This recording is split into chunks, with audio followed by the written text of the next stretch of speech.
अध्याय 15 पुरुषोत्तम योग।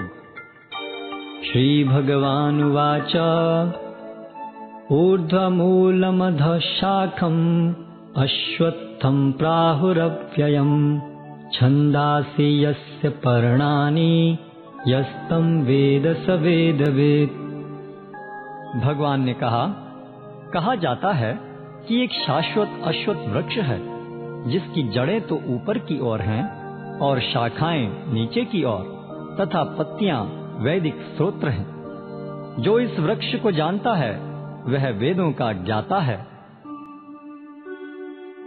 अधश्चोर्ध्वं प्रसृतास्तस्य शाखा गुणा प्रवृद्धा विषय प्रवाला अधश्च मूलान्यनुसन्ततानि कर्मानुबन्धीनि मनुष्यलोके।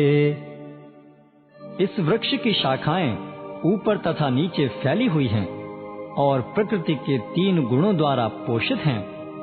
इसकी टहनियां इंद्रिय विषय हैं। इस वृक्ष की जड़ें नीचे की ओर भी जाती हैं जो मानव समाज के सकाम कर्मों से बंधी हुई हैं।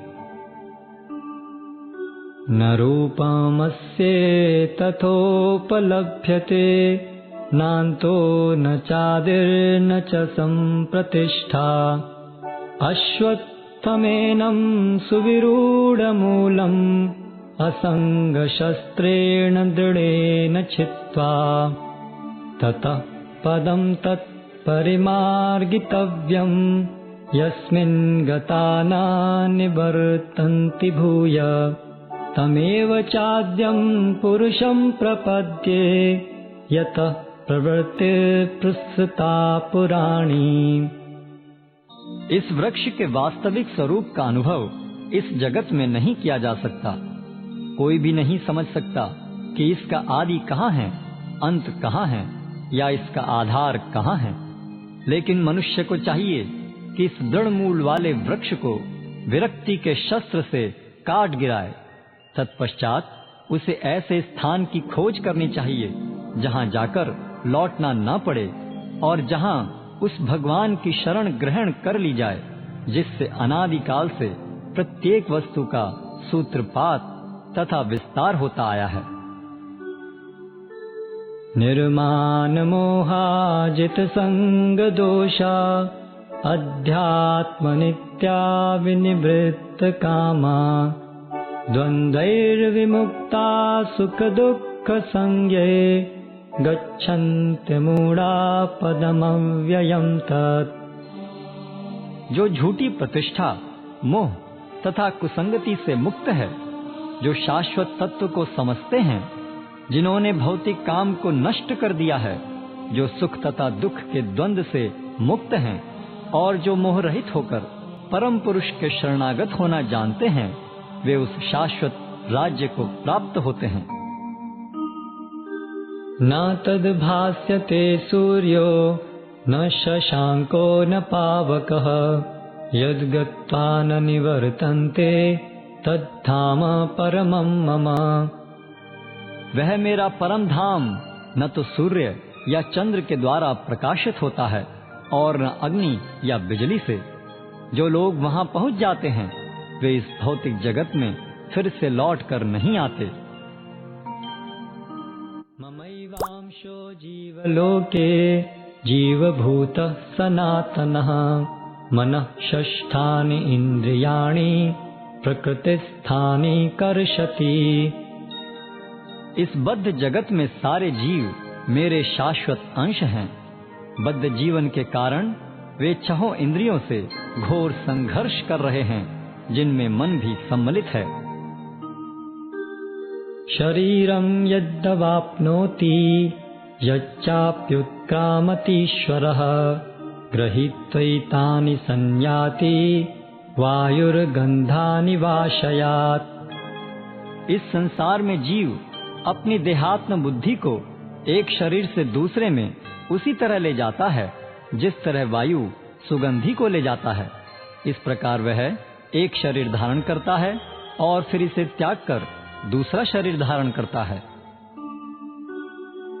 श्रोत्रं चक्षुस्पर्शनं च रसनं घ्राणमेव च अधिष्ठाय मनश्चायं विषयानुपसेवते। इस प्रकार दूसरा स्थूल शरीर धारण करके जीव विशेष प्रकार का कान, आँख, जीभ, नाक तथा स्पर्श इंद्रिय प्राप्त करता है, जो मन के चारों ओर संपुंजित हैं। इस प्रकार वह इंद्रिय विषयों के एक विशिष्ट समुच्चय का भोग करता है। उत्क्रामन्तं स्थितं वापि भुञ्जानं वा गुणान्वितं विमूढानानुपश्यन्ति पश्यन्ति ज्ञानचक्षुषः। मूर्ख न तो समझ पाते हैं कि जीव किस प्रकार अपना शरीर त्याग सकता है, न ही वे यह समझ पाते हैं कि प्रकृति के गुणों के अधीन वह किस तरह के शरीर का भोग करता है। लेकिन जिसकी आंखें ज्ञान में प्रशिक्षित होती हैं, वह यह सब देख सकता है। यतन्तो योगिनश्चैनं पश्यन्त्यात्मन्यवस्थितं यतन्तो अप्यकृतात्मानो नैनं पश्यन्त्यचेतसः। आत्म साक्षात्कार को प्राप्त प्रयत्नशील योगी जन यह सब स्पष्ट रूप से देख सकते हैं, लेकिन जिनके मन विकसित नहीं हैं और जो आत्म साक्षात्कार को प्राप्त नहीं हैं, वे प्रयत्न करके भी यह नहीं देख पाते कि क्या हो रहा है। यदादित्यगतं तेजो जगद्भासयतेऽखिलं यच्चन्द्रमसि यच्चाग्नौ तत्तेजो विद्धि मामकम्। सूर्य का तेज जो सारे विश्व के अंधकार को दूर करता है, मुझसे ही निकलता है। चंद्रमा तथा अग्नि के तेज भी मुझसे उत्पन्न हैं। गामाविश्य च भूतानि धारयामि अहमोजसा पुष्णामि चौषधी सर्वा सोमो भूत्वा रसात्मकः। मैं प्रत्येक लोक में प्रवेश करता हूँ और मेरी शक्ति से सारे लोग अपनी कक्षा में स्थित रहते हैं। मैं चंद्रमा बनकर समस्त वनस्पतियों को जीवन रस प्रदान करता हूँ।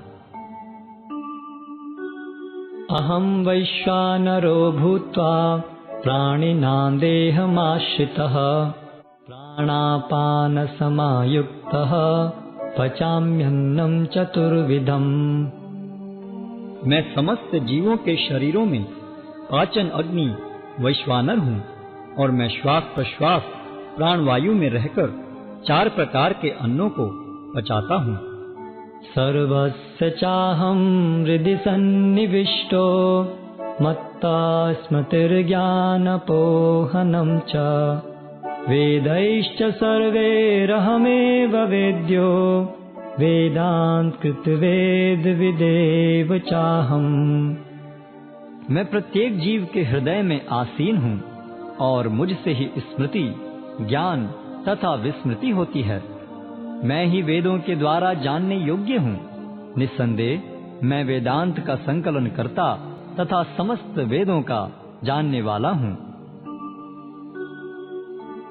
द्वाविमौ पुरुषौ लोके क्षरश्चाक्षर एव च क्षरः सर्वाणि भूतानि कूटस्थोऽक्षर उच्यते। जीव 2 प्रकार के हैं, च्युत तथा अच्युत।